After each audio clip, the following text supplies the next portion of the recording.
ISF framework. This communique goes specifically to the following targeted groups of audiences. Number one, the NAM member states. NAM means non-allied movement. It's a group of countries, an organization formed in the 1960s during the Cold War era to make sure that countries of the global south are not tied to the alliances which were created by the superpowers. Currently, NAM has a total of about 120 member states, and Uganda is the chair of that rotational leadership of NAM, with President Museveni as the lead person. So this communique goes, number one, to the member states of the non-allied movement. Number two, to the people of Uganda. Number three, the members of Parliament of the Republic of Uganda. Four, civil society, regional and international partners of the people of Uganda. It is given today, the 10th of August. Today is the 10th, right? 10th of August, 2026. Now, the Forum for Democratic Change issues this communique on moral grounds to express our firm and principled dissent regarding the government of Uganda's decision to deploy the Uganda People's Defense Forces, UPDF, to the Gaza Strip under the International Stabilization Force, ISF framework created by US President Donald Trump. We dissent on three grounds on this deployment as a summary.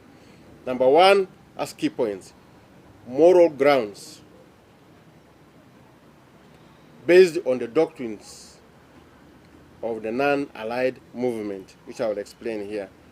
Number two, the safety and security of the Ugandans who will be deployed at the UPDF the UPDF soldiers, their security, care during and after the deployment. Number three, ground number three is on Parliament. The risk of Parliament getting fused increasingly with the executive, where the doctrine of separation of powers is getting lost. The details are as follows. Uganda currently has so many places where UPDF has been deployed. For example, we have a deployment of UPDF in Somalia since 2007. There was a deployment to the Central African Republic around 2007-8, to South Sudan, to DRC, to the Equatorial Guinea. Now, this one of the Gaza Strip. If it continues in this way, without the ability of Parliament to provide adequate checks and balances to the framework and to the process of deploying soldiers of Uganda abroad, there's going to be a problem. Uganda currently is a member state and also currently the chair of the non-aligned movement for the period of 2024-2027 term. This leadership position carries significant diplomatic and moral responsibility for Uganda. The decision to deploy UPDF troops to Gaza under a US-designed military framework directly contradicts the foundational principles of NAM, openly making Uganda an ally of the United States of America. The US is a superpower. The non-aligned movement does not allow its members to ally with the superpowers. So Uganda is now taking a step that undermines the credibility of this country as a member state of the non-allied movement and as an advocate of the voices, advocate for the voices of the global South. Uganda's action has compromised the stand of the non-aligned movement on the Palestinian question. The non-allied movement has some position on the Palestinian question. First of all, it stands for self-determination for the Palestinian people and the rejection of foreign military control over Palestine. It opposes superpower domination, particularly the Western world dominating the world as a whole, including Africa, Asia. The non-aligned movement is also committed to anti-imperialism and for the protection of the sovereignty of the independent countries that went through colonial history, where the Europeans and their allies came and colonized and dominated and looted Africa. So the global South, in this case, is going to be affected negatively by the stand taken by Uganda, a leading country of the non-aligned movement, which was expected to be a champion of the stand of not being an ally of a superpower. President Museveni should not have taken the position of being the lead, Uganda taking the chairmanship of the non-allied movement, if Uganda wants to be an ally of the United States of America. Because you cannot be both. You cannot be both an ally of the US and also an advocate of the non-allied movement. These two things bring the moral question of contradiction to us, and it presents President Museveni as an unprincipled leader who gets swayed, who moves according to his personal interests, contrary to the interests of the majority of the countries here, 120 in number. And it also presents Uganda in bad light. This is based on the fact that the framework of the international security framework for Gaza, the forces deployed there, if you look at it critically, it has some kind of bias in favor of the interests of the United States of America and her allies, including Israel. Now, the example is this. If you look at the countries which responded that they wanted to deploy, one of them is Turkey. But Turkey's deployment has been rejected by Israel, that no, we don't want deployment from Turkey, we want deployment from this and that from this. Which means, for you to go there under this Gaza framework for deployment, you must be an ally of Israel. Now, are you going there as a peacekeeping force, or you are going there as a force to fight on the side of Israel, on the side of America? These are the dilemmas that Uganda faces in this deployment here.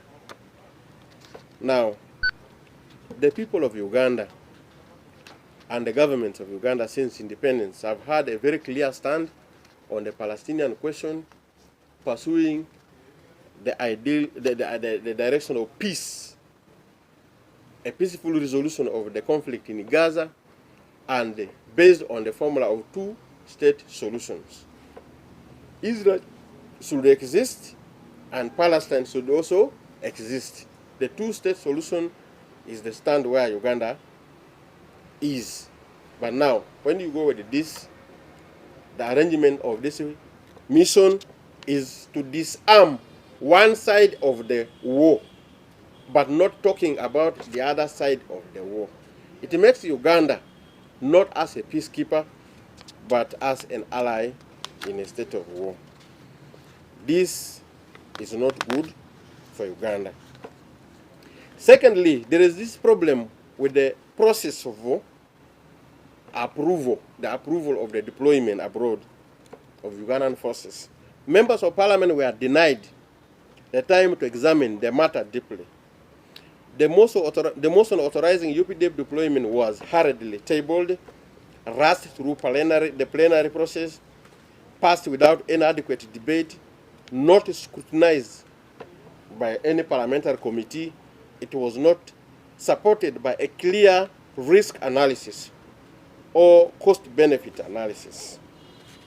The rush through parliament undermined parliamentary independence and denied Ugandans the right to reflect on the following. Number one, Ugandans need to reflect, number one, on the nature of the conflict in the Gaza Strip. What is this quarrel about? What is the fight about? When did it start? And where is it now? Where is it heading to? Ugandans need to look into this deeply. Then Ugandans also need to understand the position of this organization which we are leading now, the non-allied movement. The position of the non-allied movement on the Palestinian question. Ugandans need to understand that. Now, if the debate was allowed to take place, members of parliament would examine all this from different angles. The research department of parliament would be able also to give a research paper clearly supporting the position of Uganda for or against the deployment. This did not take place because the Speaker of Parliament simply rushed the process. Speedy. And it has not given us any room for that analysis. We therefore, as FDC, say this should be the following as the way forward. Uganda must choose one position: to be either a member of the non-allied movement and conform to the doctrines of the non-allied movement, or to be a U.S. military ally, where you go and fight with the United States of America wherever they go and choose to fight. Then if you take this, it implies that you cease to be a member of the non-allied movement. The position of FDC is unequivocal on this matter. You cannot be both. Uganda cannot be both an ally of a superpower, in this case United States of America, and also a member and a leader of the non-allied movement with the doctrines of not allying with any international organization of superpowers like this. We would like to say this: President Museveni should therefore take this action, stop the process of the deployment of the UPDF to the Gaza Strip. He should call for a meeting of the non-allied movement, member states to come here, just like the way they came here recently and installed him to be the leader. The non-allied movement should make its position clear on this matter of the deployment of foreign forces to Gaza. And then Uganda, if Uganda wants to continue, if Museveni wants to insist and to continue to be in Gaza, then he should resign from the position of being the chairperson, the chairman of the non-allied movement. Then he continues to be with this work of being an ally of the United States of America in its wars across the world. In conclusion, as FDC, the Forum for Democratic Change FDC declares as follows: Ugandans, as opposed to the government and the president, should not go into the side of being hoodwinked to support the UPDF deployment to Gaza. Instead, Ugandans should demand for accountability on the deployed forces of Uganda, the UPDF, who have been scattered all over the world, I can say now. We need to know the status of the mission in Somalia. We need to know the status of the mission in the Central African Republic, DRC, South Sudan, Equatorial Guinea, before any commitment can be made for Ugandan soldiers to be deployed abroad. There are certain soldiers of the UPDF who have returned home when they are permanently deformed due to injuries sustained from the front line. And they are not being taken care of properly. Many of them have really gotten off to the extent that they cannot take care of themselves properly. Payments of soldiers who have ever been taken for international engagements like this has become a problem. You talk to those who have returned from Somalia. It is no longer as before. The money drops like water coming from a tap. Ting, ting, small like that. And many have gotten into debts when they were expecting to get money paid to them for the work which they did in Somalia. The Parliament of the Republic of Uganda should examine the framework for the care of the UPDF when they are deployed abroad. There was a memorandum of understanding for the deployment of the UPDF troops in Somalia, for example, where the pay stated one thing, that each soldier was supposed to be paid $1,080 every month. Then also to be given some operational allowances. We debated this matter many times in Parliament there, where soldiers complained because there was a deduction of $200 from every soldier, which means every soldier had to be given $800, the remaining one. So what are the arrangements in these other deployments? What is the memorandum of understanding saying for the deployment of the UPDF to the Central African Republic, to Congo, DRC, to South Sudan, Equatorial Guinea, and now this one of Gaza? If this motion was not rushed so highly, speedily like this matter would go to the committee, and we would be able to examine it in details from there and then inform Ugandans about the good and the bad out of it.